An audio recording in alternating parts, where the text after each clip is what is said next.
குஜராத்தை சேர்ந்த சஞ்சய் ஈலவா என்ற தகவல் அறியும் உரிமை சட்ட ஆர்வலர் தேர்தல் பத்திரங்கள் குறித்த அந்த முறைகேடு தொடர்பான அதிர்ச்சி தகவலை வெளியிட்டிருக்கிறார். 14,940 கோடி ரூபாய்க்கு தேர்தல் பத்திரங்கள் விற்பனையாகி இருக்கிறது. இந்த தேர்தல் பத்திரங்களில் 14,000 கோடி ரூபாய் வரை அதாவது 80% அளவிற்கான தேர்தல் நன்கொடை பாரதிய ஜனதா கட்சிக்கு மட்டுமே வழங்கப்பட்டிருக்கிறது என்பது இந்த ஆர்டிஐ புள்ளி விவரங்கள் மூலமாக தெரிய வந்திருக்கிறது. மேலும் ஒரு அதிர்ச்சி தகவல் என்னவென்றால், கொரோனா தடுப்பூசியை விற்பனை செய்த சீரம் நிறுவனம் மட்டும் பாரதிய ஜனதா கட்சிக்கு 95 கோடி ரூபாய் நன்கொடையாக வழங்கி இருக்கிறது. அந்த தகவலும் இப்போது இந்த ஆர்டிஐ தகவலில் வெளியாகி இருக்கிறது. அந்த சட்டப்பூர்வமா செய்யறது இந்த வழங்காத சட்டம், ஃபினான்ஸ் ஆக்ட் 2017 சட்டம்.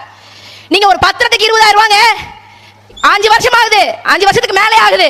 இந்த 5 வருஷத்துல எத்தனை 1000 பத்திரங்களை